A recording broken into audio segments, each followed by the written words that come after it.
Fala pessoal, muito bom dia, boa tarde, boa noite, boa madrugada para você, meu querido aluno, minha querida aluna. Vamos para mais um vídeo corrigindo questões da FCC. Agora a JJ prova TRT 20, tá? Uma prova de trabalho mais pesada, na minha opinião, que as anteriores. Exigiu mais dos candidatos e das candidatas, mas estamos aqui para passar em um vídeo rápido, tá, pessoal? Dentro do nossa prova MEC, do nosso Revisa MEC, eu passo detalhadamente item a item. Aqui é um pouco mais rápido, indicando os principais artigos e as justificativas das alternativas falsas e do gabarito, tá? Então vamos lá para a gente não perder tempo. Não se esqueça, curta o vídeo, se inscreva no canal e não se esqueça de comentar para mim o que você achou dessa prova. Foi fácil, médio, difícil? Você espera que as próximas sejam mais fáceis, mais difíceis, enfim.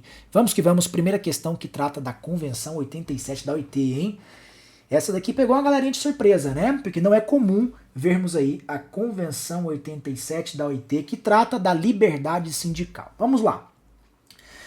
Como um conjunto de direitos, prerrogativas e imunidades outorgados a trabalhadores, empregadores e às organizações voluntariamente por ele constituídas para garantir o desenvolvimento das ações lícitas destinadas à defesa de seus interesses, a liberdade sindical é prevista no âmbito internacional pela Convenção 87 da OIT. Sendo que, de acordo com essa norma, cuidado, já vi gente falando que a Convenção 87 da OIT é sobre pluralidade sindical. E não é, pessoal, é sobre liberdade sindical. Beleza? Vamos lá, então. Letra A. O direito de sindicalização será exercido de acordo com as previsões das legislações aplicáveis em cada país? Não, pessoal, cuidado.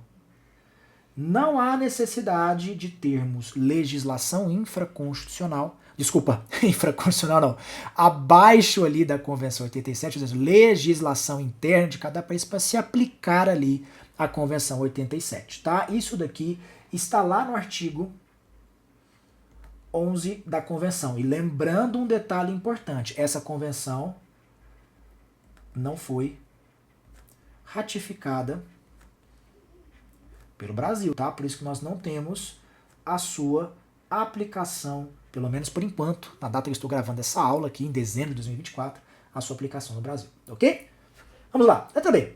Os trabalhadores e os empregadores têm o direito de constituir as organizações que estimem convenientes, ok, apenas devendo registrar os seus estatutos no órgão nacional competente. Essa obrigação não existe, tá? Não existe e poderia ser considerada como restritiva à liberdade sindical, ok? Não consta ali dentro das obrigações no artigo 2º dessa convenção. Letra C. As Forças Armadas e a Polícia aplicam-se às garantias da liberdade sindical, ok? Sendo possível, porém, limitações previstas pela legislação nacional de cada país. Tá? Então aqui, pessoal, está correto. Eu vou só deixa eu ver o código aqui se ele quer descer. Não quer, tá só espreguiçando. Vamos lá. Então aqui, esse é o nosso gabarito, e eu concordo com o gabarito da banca, tá? Porque Forças Armadas e Polícia têm direito à liberdade sindical? Tem, mas podem sofrer restrições pela legislação de cada país que tem ali ratificado essa convenção. Ok, pessoal? Isso aqui está no artigo 9º da convenção. Vamos lá. Letra B. As organizações de trabalhadores e de empregadores têm o direito de constituir federações e confederações. Beleza. Assim como de filiar-se a elas. Beleza. Sendo que, toda organização, federação ou confederação deve ter atuação exclusivamente nacional, sendo vedada a sua filiação a organizações internacionais de trabalhadores e empregadores. Pessoal, isso aqui tá falso, né? Não é exclusivamente nacional e sendo possível, vamos colocar em vermelho para vocês não confundirem, sendo possível a sua filiação e organização internacional, ok? Isso aqui está a alternativa D,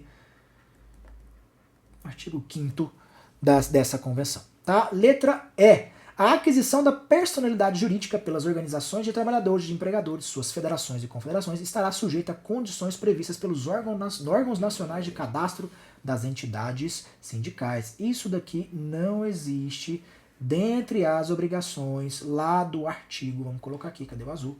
Artigo, opa, ficou feio aqui, né, pessoal? Vamos lá. Artigo 7º dessa convenção. Se você tem dificuldade nessas convenções, nesses textos legais de órgãos internacionais, até mesmo daqui do nosso país, CLT, Código Civil, Constituição Federal, CPC, enfim, é só você se matricular no link que está aqui na descrição desse vídeo do nosso VADMEC extensível. Eu garanto para você que você, se estudar por óbvio, não vai ter mais dificuldade no estudo da legislação, jurisprudência e doutrina para sua prova. Beleza? Então, questão 22, vamos lá.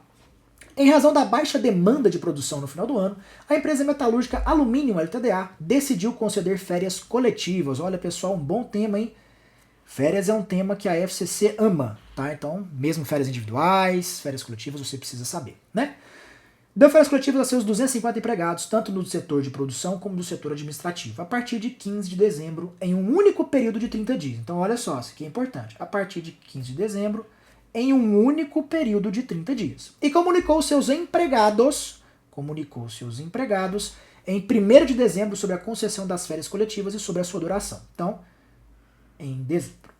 Considerando que a concessão das férias coletivas é exceção, ok, sua regulamentação é definida pela CLT e, de acordo com as regras legais aplicáveis, a empresa, vamos lá, não agiu corretamente. Por quê? Para os empregados que não completaram 12 meses de trabalho, as férias coletivas deverão ser concedidas em separado das concedidas aos demais empregados, viabilizando que os mesmos gozem apenas do período proporcional do seu tempo de serviço. Pessoal, isso aqui não existe, tá? Quem tem menos de 12 meses pode usufruir das férias coletivas proporcionalmente durante o mesmo período ali dedicado aos empregados que têm mais de um ano, sendo reiniciado ali o seu período aquisitivo de férias, tá? Então não há aqui essa obrigação de ser concedidos em período separado. Beleza, pessoal? Para vocês responderem essa questão aqui, vocês precisam saber 2 artigos da CLT. Os artigos 139 e 140. Beleza? Em sua totalidade, viu? Inclusive os parágrafos.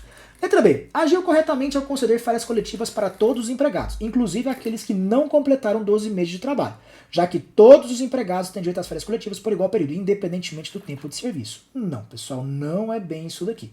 Né? Quem não tem 12 meses de trabalho ou mais, não vai tirar o mesmo período, vai tirar de forma proporcional, que pode ser junto com o outro setor ali da empresa, de empregados, por exemplo, que tem mais de 12 meses, vamos tirar os, vamos supor, se for de uma vez em 30 dias, porque as férias coletivas podem ser fracionadas em até 2 períodos, sendo que nenhum deles pode ter menos do que 10 dias corridos, certo? Então, quem é proporcional, tem menos tempo, tira proporcional junto com os outros e reinicia o período aquisitivo. Beleza? Letra C. Não agiu corretamente, pois para a concessão das férias coletivas deveria ter comunicado com antecedência de 15 dias, além dos trabalhadores, o Ministério do Trabalho, para que esse concedesse autorização.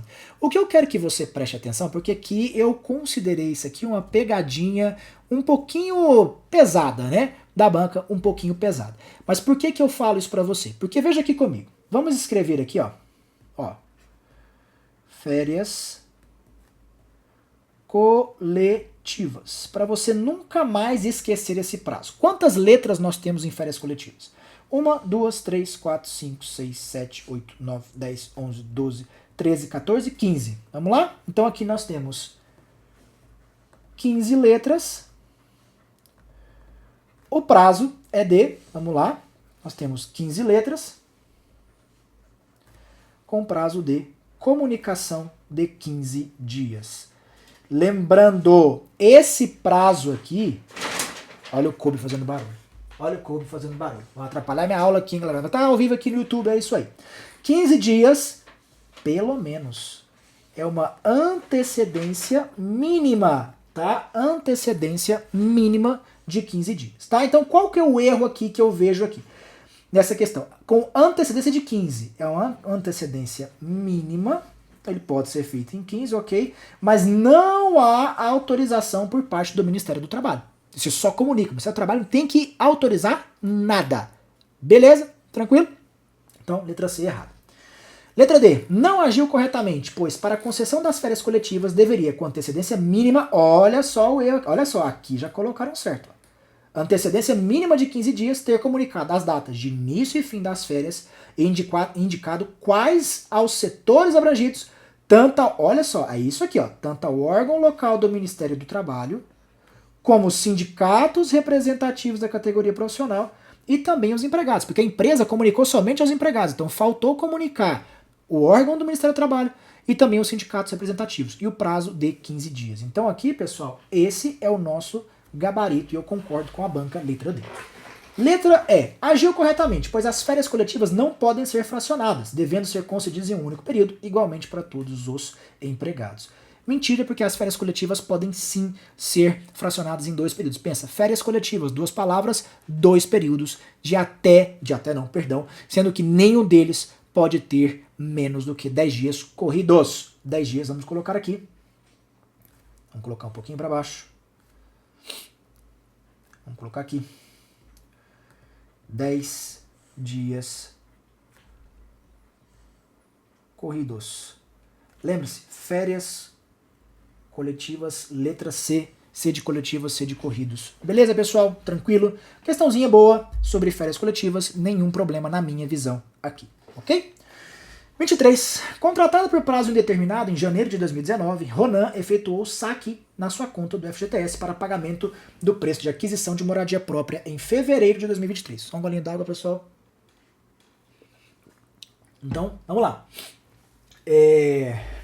Vamos de novo. Contratado por prazo determinado em janeiro de 2019, Ronan efetuou saque na conta do FGTS para pagamento do preço de aquisição de moradia própria em fevereiro de 2023.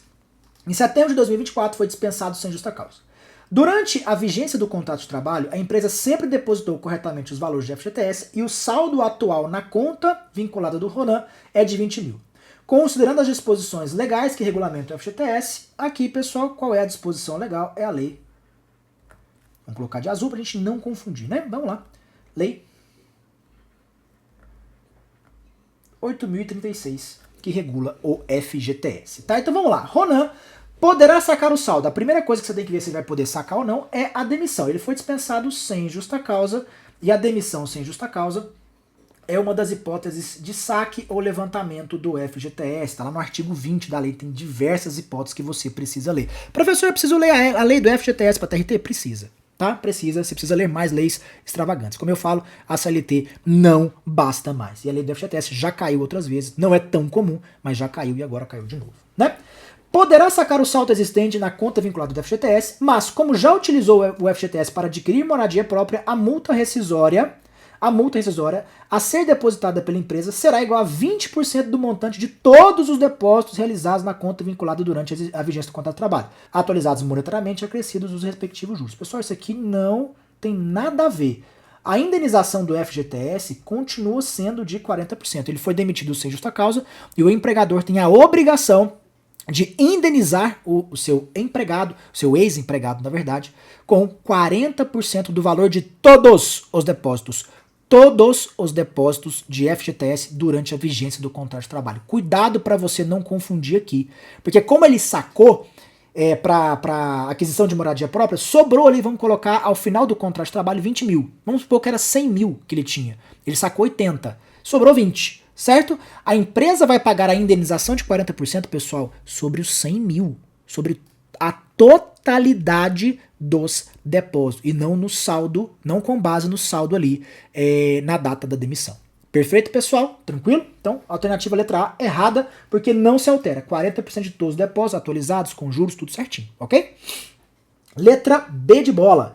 Letra B de bola. Poderá sacar o saldo existente na sua conta vinculada do FGTS e a empresa terá que depositar na conta vinculada do trabalhador, a título de multa rescisória, a importância igual a 40% desse saldo. Não é do saldo existente na conta ali, é do saldo total, pessoal. É do saldo total. Porque ali, se for com base somente no saldo que você tem na data, são 20 mil reais. Mas ele retirou, cuidado, ele retirou o valor para adquirir a sua casa própria. Então, é com base no valor de todos os depósitos durante o contrato de trabalho. Perfeito? Isso, pessoal, você vai encontrar lá no artigo 18, parágrafo 1º da lei, do FGTS 8.036. Letra C. Poderá sacar o saldo existente na sua conta vinculada de FGTS, ok, porque ele foi demitido sem justa causa, mas como já utilizou o FGTS para garantir moradia para pessoal, está difícil a dicção aqui. Para adquirir moradia própria, não tem direito à multa rescisória. Errado, pessoal, ele tem direito à multa rescisória. Letra D. Deverá requerer autorização especial ao Conselho Curador do FGTS para sacar o saldo existente na sua conta vinculada, pois já fez um saque durante a vigência do contrato de trabalho. Isso aqui, esquece que não tem essa regra aqui, isso não existe. Letra E. Poderá sacar o saldo existente na sua conta vinculada do FGTS e a empresa terá que depositar na conta vinculada do trabalhador, a título de multa rescisória, a importância igual a 40% do montante. Presta atenção!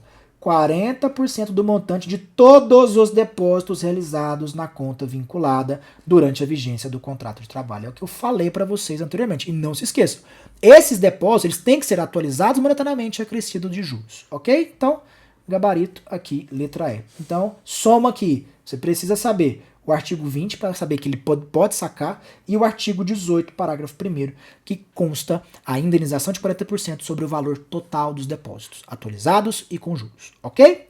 Por enquanto, nenhum problema, na minha opinião, com essas questões. Vamos lá. 24. A rescisão do contrato de trabalho implica no pagamento de verbas rescisórias que, de acordo com as disposições legais do entendimento adotado pelo TST em súmulas e OJs, devem ser pagas no prazo de até 10 dias, contados do término do contrato de trabalho. Letra A. Vamos lá, pessoal. Vamos lá. Espero que vocês estejam bem aí, hein?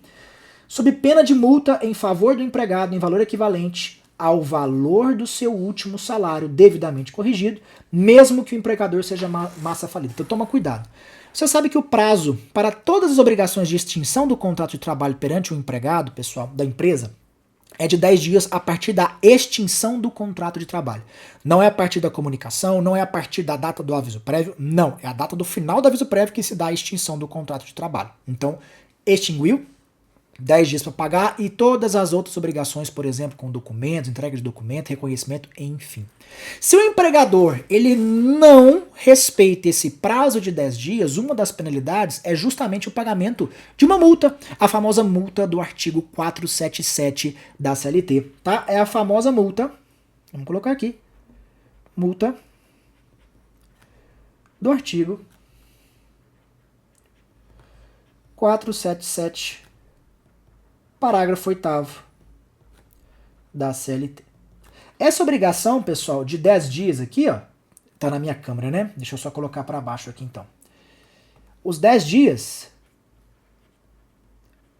estão lá no artigo 477, parágrafo 6º da CLT. Beleza? Então vamos lá. Então deve pagar em até 10 dias sob pena de multa em favor do empregado em valor equivalente ao valor do seu último salário, tá ok? Cuidado, não é aqui remuneração, valor do último salário devidamente corrigido, mesmo que o empregador seja massa falida. Cuidado, aqui não. Para massa falida não se aplica a multa do artigo 477, tá? Aqui nós temos uma súmula do TST. Nós temos uma súmula do TST que é a 338. Súmula do TST 338. Para massa falida não se aplica a multa do artigo 477, parágrafo 8º. Letra B. Devem ser pagas em dinheiro, depósito bancário ou cheque, salvo se o empregado for analfabeto, caso em que somente poderá ser em dinheiro. Cuidado, pessoal. Não é somente em dinheiro. Olha só. O analfabeto pode receber em dinheiro ou depósito bancário. Ok? Então, pagamento de verba rescisória para o empregado, regra geral, dinheiro, depósito bancário ou cheque. Para o empregado analfabeto, você tira o cheque. Você pode pagar em dinheiro e depósito bancário. Beleza? Tranquilo? Letra C. Ou seja, do dia que incorreu a notificação da demissão. Não, pessoal. Incorreu a extinção do contrato de trabalho.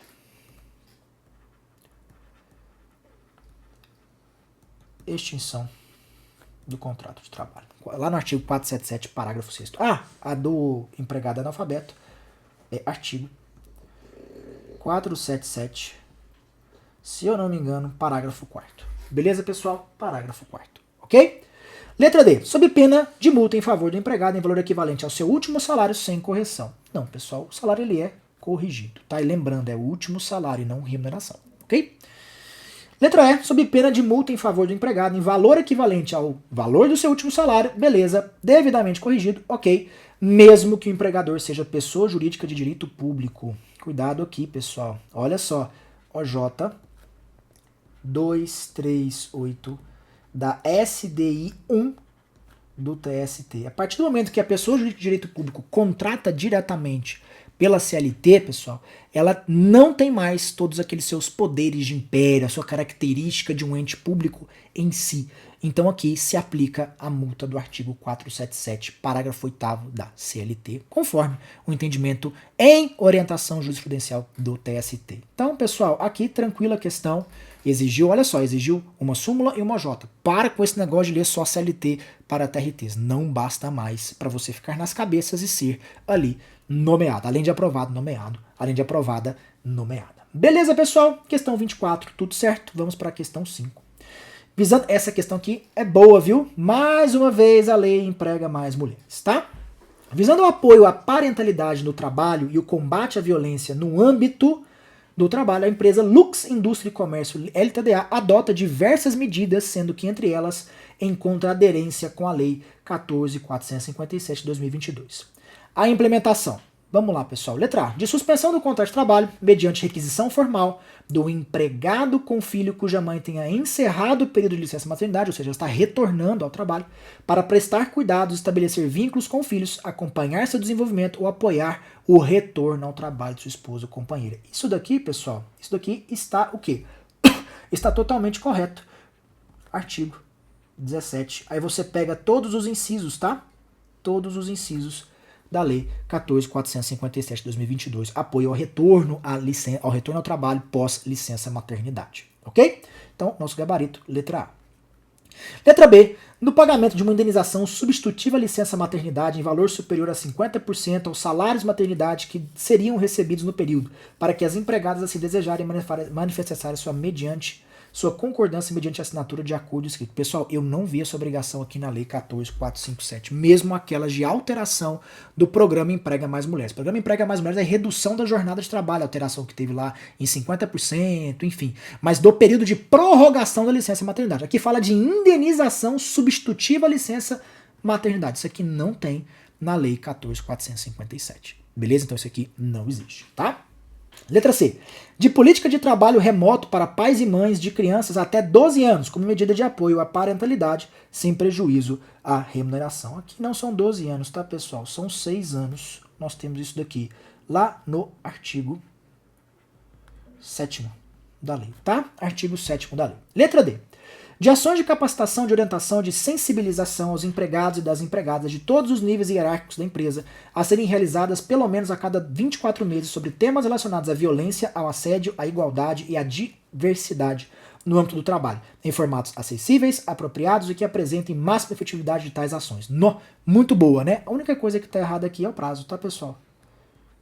São 12 meses e não 24 meses, tá? Isso aqui está no artigo 12 da lei. Beleza? Tranquilo? Letra E. De horários de entrada e saída flexíveis para empregados e empregadas que têm um filho, enteado ou pessoa sob sua guarda com até 4 anos de idade ou com deficiência. Mais uma vez, erraram aqui. Aqui nós temos 6 anos e isso está no artigo 8º da lei.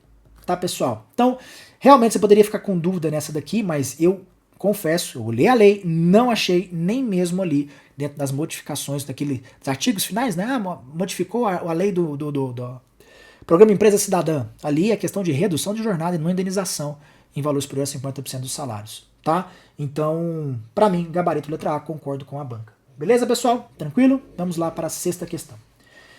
Melquiades trabalhou em uma empresa por 5 anos e durante esse período foi vítima de assédio moral praticado por seu superior hierárquico, o que lhe causou sérios danos emocionais.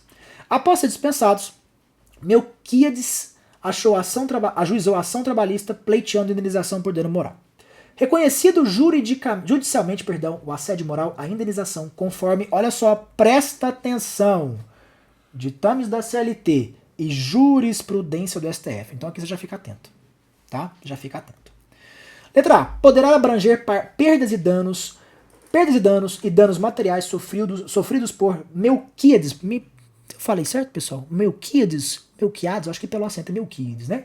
Considerando-se para tal finalidade o máximo de 50% do valor total fixado. Isso aqui não existe, tá, pessoal? Essa limitação de 50% do valor fixado. Para você responder, você precisa saber do artigo 223G um dos seus parágrafos da CLT. Terá seu valor fixado em até no máximo 10 vezes o último salário contratual de Melquiades. Não, pessoal. Deixa eu só descer o code aqui, galerinha.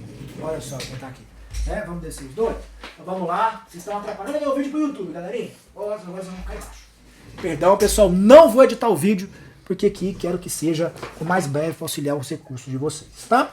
Pessoal, para a questão do dano extrapatrimonial, vocês têm que saber aqui as classificações das lesões, né? As classificações das lesões. Nós temos, por exemplo, lesão leve. Nós temos lesão grave, gravíssima, enfim. Então vocês precisam saber, e eu vou passar aqui um macete. Se a ofensa for, olha só, leve, você vai ter então até, olha só, leve, até 3, opa, o S não, né? Até 3 vezes o quê? O salário, o último salário contratual do ofendido. Beleza. Aí nós temos a média. A média. Que é até 5 vezes. Perfeito? Tranquilo? Nós temos a grave. A grave. Que é até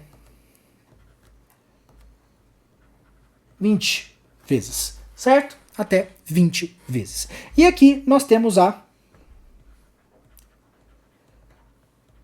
grave. Você vai escrever errado. Você vai escrever errado. Gravíssima, que é até 50 vezes o último salário contratual do ofendido. Certo, pessoal? Beleza. Vou ter que dar uma bronca aqui nos cachorros. Cobinho, sossego. Só atrapalhando minha mão. Tá? Fica aí. Vamos lá. Pessoal, então aqui é até no máximo 10 vezes. Aqui você vai ver que seria, pela lei, até no máximo 50 vezes. Certo? O último salário contratual. Por isso que essa alternativa também está errada. Ok? Letra C.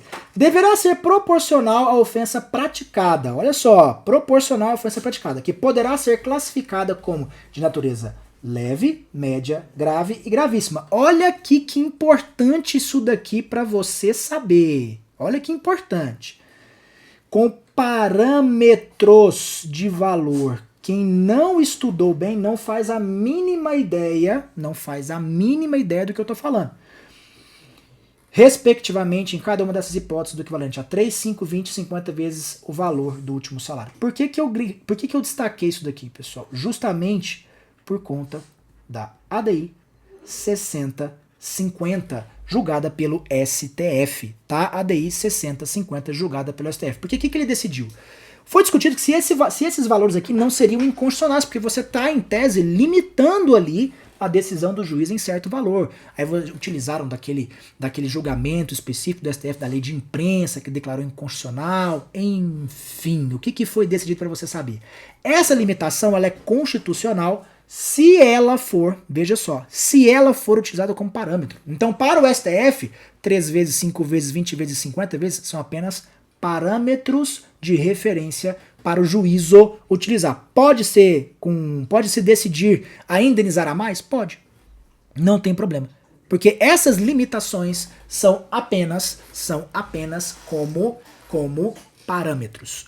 Perfeito? Tranquilo? Desculpem aqui pela dificuldade com os cachorros, pessoal. Estou sozinho aqui no escritório com eles, mas vamos que vamos, tá? Então, nosso gabarito, letra C.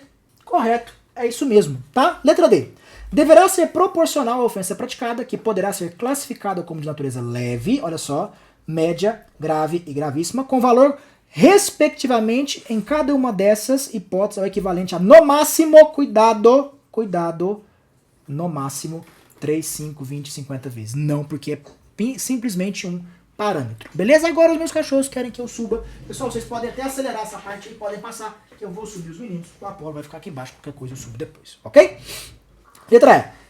Será fixada de acordo com a situação social e econômica das partes envolvidas, podendo o valor ser arbitrado pelo juiz a partir desse parâmetro. Aqui não é da alternativa letra E, não há essa previsão. Beleza, pessoal? Questão 26, tudo certo, tá? Meia horinha de aula, vamos que vamos. Essa questão, pessoal, eu vou passar aqui muito rápido, que isso já é batido. Horas in itinere, eu não vou entrar muito em detalhes, porque eu já tenho vários vídeos meus aqui sobre isso, tá? horas indefinidas, regra, não mais se considera tempo à disposição do empregador. Da casa, o trajeto da casa, trabalho, trabalho, casa. É tempo à disposição? Não, não é tempo à disposição do empregador, via de regra. Temos alguma exceção, que é o caso do mineiro, que tem lá no meu Instagram, você pode ver certinho, tá? Então aqui, o nosso gabarito da questão 27 é D, que não se considera o tempo que Carlino passa da casa, trabalho, trabalho, casa, como tempo à disposição. Perfeito, pessoal? Tranquilo? Veja só, olha só. Inexiste transporte público em todo o trajeto e a empresa, ela oferece um ônibus. Isso aqui, pessoal, inexistência de transporte público, local de difícil acesso e o empregador fornecer os meios eram requisitos antes da reforma trabalhista no dia que entrou em vigor dia 11/11/2017. Agora, esqueça, mesmo que inexista transporte público, mesmo que seja em local de difícil acesso e o empregador forneça, via de regra, esse período, esse trajeto não se considera como tempo à disposição. Beleza? Então, questão rapidinha, já é batida da FCC. Considerando as regras legais aplicáveis em relação ao descanso semanal remunerado, para você lembrar, Lei 605, tá, pessoal? Lei 605 de 49 é a lei que trata do DSR. Nós temos lá na Constituição, temos algumas coisas lá na CLT, mas a lei específica é a 605, tá? Sua concessão e pagamento são obrigatórios para os empregados que cumprem jornada de trabalho 12/36. Essa alternativa aqui eu confesso que me deixou muito em dúvida, pessoal, porque conforme o artigo 59A da CLT, considera-se já na remuneração da jornada 12/36 o quê? O pagamento do DSR. O pagamento do DSR. Então, concessão e pagamento, eu achei um pouco complicada utilizar concessão e pagamento. Entendem? Porque por essa, digamos assim, por essa expressão aqui, ipsis literis, parece que a jornada 12/36 não tem DSR.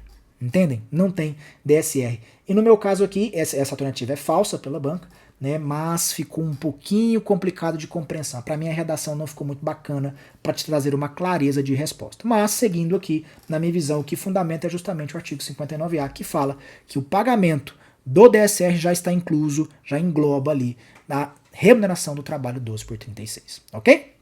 Aí também, considera-se devida para quem trabalha por dia, semana, quinzena ou mês, uma remuneração igual a um dia de trabalho, computadas as horas extraordinárias prestadas. Isso daqui, pessoal, tá certo lá do artigo 7º da lei específica, lei 605 de 49, é o nosso gabarito, tá? E se você quiser fazer a conta, pessoal, que quanto é o DSR, você vai pegar aqui, ó, 44 horas semanais, que é a regra da jornada 6x1, que tá tanto debatida, e vai dividir pela quantidade de dias trabalhados, né? Você vai dividir isso daqui por 6, que vai te dar ali um valor médio, que vai te dar ali um resultado médio de 7,33 horas por dia. Então, no DSR, no domingo, você vai receber ali para 7 horas e 33. Beleza? Tranquilo? Por enquanto, tudo certo, né? Letra C. Cuidado com isso aqui, ó. Sua concessão depende do cumprimento integral da jornada de trabalho durante a semana. Ok. Ou seja, as faltas injustificadas do empregado ao serviço durante a semana implicam a perda do direito ao descanso. Cuidado, não implica a perda do direito ao descanso. É a perda da remuneração do descanso. Perda da remuneração. Não quer dizer que você faltou que você vai ter que trabalhar domingo, tá? Não, você vai perder a remuneração daquele dia, mas você vai folgar no domingo. Perfeito? Beleza? Isso aqui está lá no artigo 6º, tá? Artigo 6º. Letra D. A redução de sua duração pode decorrer de negociação coletiva com previsão expressa em convenção coletiva ou em acordo coletivo aplicável. Não, pessoal. Não pode. Não pode. Por conta do artigo 611b da CLT. Direito com indisponibilidade absoluta. Beleza? Não se pode negociar ali o DSR. Letra E. Sua concessão é obrigatória, sendo que se o empregado trabalhar no dia em que corresponderia ao descanso semanal, o empregador deverá remunerar as horas trabalhadas nesse dia acrescida de 50%. Não, pessoal, aqui ela é acrescida de 100%. E aqui é uma súmula do TST. É a súmula 146 do TST, que segundo ela, caso você trabalhe no DSR, você recebe duas coisas. Ó. Você vai receber, vamos pegar aqui como essas 44 horas aqui, certo? Você vai receber o valor do DSR, que são essas 7,33 horas, e o valor do trabalho em dobro. Beleza? Então você recebe o DSR e com acréscimo de 100% o valor da hora que você trabalhou. Então 7,33 mais 7,33 mais 7,33. Beleza? Tranquilo? 7,33 do DSR e 7,33 em dobro, ou seja, com 100%, referente ao valor do trabalho daquele dia. Ok? Beleza? Tranquilo? Súmula 146. Vamos? Pois é, pessoal, os cachorros venceram e eu precisei pausar a aula aqui para ajeitar algumas coisas aqui, mas vamos voltar à questão 29. Prevê a Constituição Federal entre os direitos dos trabalhadores a redução dos riscos inerentes ao trabalho, por normas de saúde, higiene e segurança, artigo 7º 22, o que é efetivado pelo legislador infraconstitucional através de diversas normas que dispõem sobre segurança e medicina do trabalho. Entre as condições de saúde e segurança do trabalho previstas na CLT, então vamos lá, CLT, considere 1. Aos empregados incumbe colaborar com o empregador na aplicação de todas as normas de proteção à saúde e à segurança do trabalho. Pessoal, isso aqui é verdadeiro. Está lá no artigo 158, inciso 2 da CLT. Beleza? Item 2. Mas antes, já sabemos, item 1. Qual que não tem o item 1 para a gente tirar? Essas duas. Então vamos lá. Item 2. O certificado de aprovação do Ministério do Trabalho, famoso CA, para o equipamento de proteção individual EPI deve ser requerido até no máximo 30 dias após o início da sua utilização. Não, pessoal. Tem que ser antes da utilização, tá? Isso aqui tem que ser antes da utilização. Artigo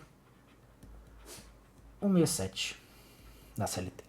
3. As normas expedidas pelo Ministério do Trabalho sobre os serviços especializados em segurança e medicina do trabalho estabelecerão classificação das empresas segundo o número de empregados e a natureza do risco de suas atividades. Aqui está correto, com base no artigo 162 da CLT.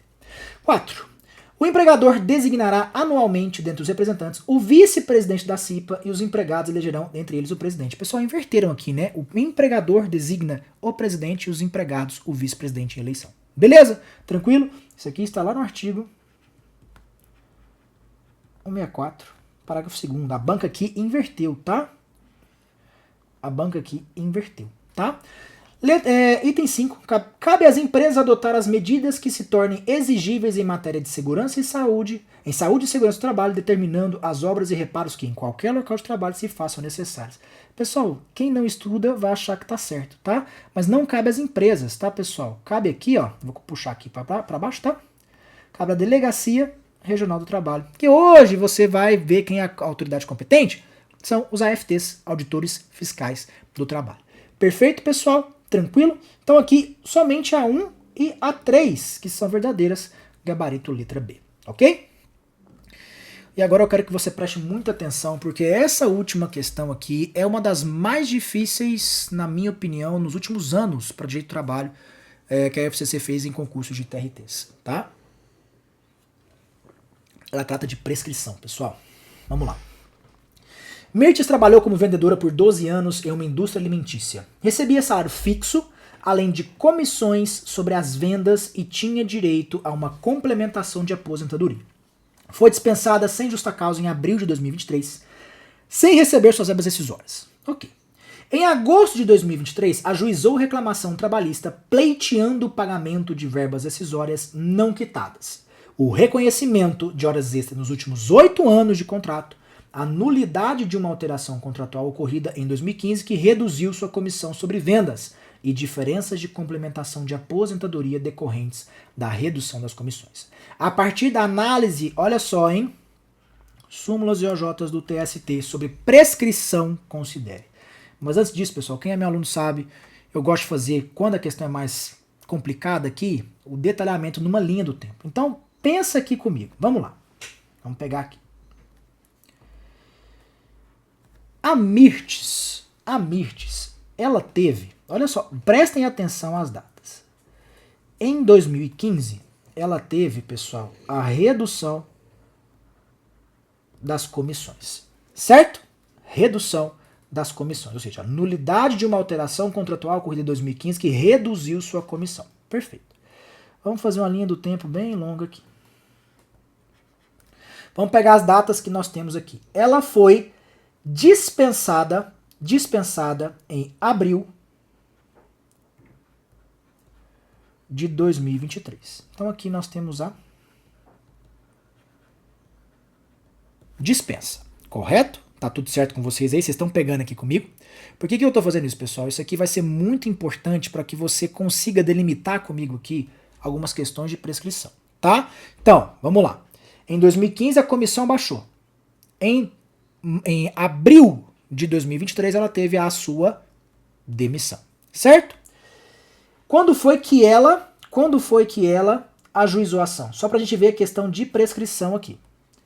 Ela ajuizou em agosto de 2003. Ajuizamento da reclamação trabalhista. Ok? Perfeito? Tranquilo? Ok. Então, o que a gente precisa ver primeiro aqui sobre prescrição? Primeiro ponto, a prescrição bienal dela foi respeitada? A prescrição bienal foi, ó. Os 2 anos foram respeitados. Foi demitida em abril de 2023 e ajuizou a reclamação em agosto de 2023. Beleza. Como ela pediu a nulidade da alteração contratual ocorrida em 2015, que reduziu a comissão, nós temos que entender uma coisa aqui. Veja só, para essa alteração a gente vai aplicar o quê? Nós vamos aplicar a prescrição total. Nós vamos aplicar a prescrição total. Ou seja, não há renovação do ato ilícito pelo empregador. É um ato só. E como o contrato de trabalho dela estava ativo, ela não tinha sido demitida, ela foi demitida em 2023.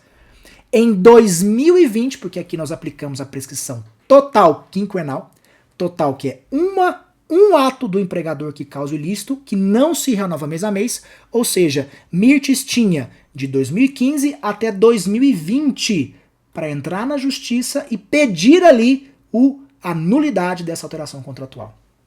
Então aqui, pessoal, cuidado. Em 2020, nós temos a prescrição da verba comissão. Perfeito? Em 2020 prescreveu um possível pedido, vamos colocar assim, de quê? Da alteração contratual, da ilicitude da alteração contratual. Tranquilo? Beleza. Por que eu estou fazendo isso aqui? Vocês vão entender quando a gente for ler o item 1, tá? Vamos lá. Professor, qual seria o fundamento? Qual seria o fundamento dessa prescrição? Você precisa saber sobre a OJ 175 da SDI1 do TST.